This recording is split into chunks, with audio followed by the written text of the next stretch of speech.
이 와중에 아베 일본 총리는 전쟁 가능한 국가로의 개헌 논의에 박차를 가할 뜻을 분명하게 밝혔습니다. 이른바 한국 때리기로 얻은 정치적 효과가 작지 않은 만큼 이런 분위기를 계속 이어갈 가능성이 커 보입니다. 도쿄에서 황보연 특파원이 보도합니다. 우리의 추석에 해당하는 오복 명절을 맞아 지역구인 야마구치를 방문한 아베 총리.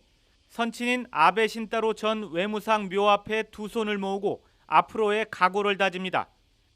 이에 앞서 외할아버지인 기시 노부스케 전 총리 묘소도 들렀습니다.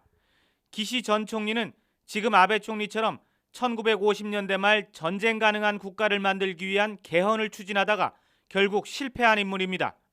성묘를 마친 아베 총리는 앞으로 일본을 전쟁 가능한 국가로 만들기 위한 개헌 논의에 속도를 내겠다는 뜻을 분명히 했습니다.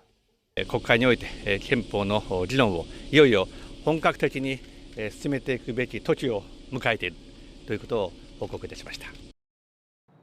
중의원과 참의원에서 각각 3분의 2 이상 동의로 개헌안이 발의된 뒤 국민투표에서 과반을 얻어야 개헌이 완성됩니다.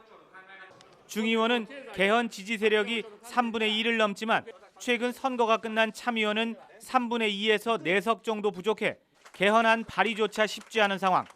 그런데도 아베 총리가 개헌에 다시 시동을 건 것은 일부 야당에서 개헌 논의에 나설 수 있다는 입장을 보이면서 새로운 동력을 얻었기 때문입니다. 또 한국에 대한 경제 보복이 역사 문제로 갈등을 빚고 있는 한국을 제대로 손봐줬다는 식으로 인식되면서 일본 여론의 높은 지지를 받는 점도 배경 중 하나로 꼽힙니다. 한국 때리기에 대한 지지가 아베 내각 지지로 연결되고 결국 아베 총리가 밀어붙이는 개헌에도 도움이 될 것으로 판단할 개연성이 크기 때문입니다. 일본이 한 것과 똑같이 한국도 일본을 화이트리스트에서 제외한다고 발표하면서도 대화의 문은 열어뒀지만 일본은 반발만 할 뿐 대화 의지는 찾아볼 수 없습니다. 이 같은 반응은 한국에 대한 강경 자세 유지가 아베식 개헌 완성에 플러스가 될 것이라는 시각과 무관치 않아 보입니다. 도쿄에서 YTN 황보연입니다.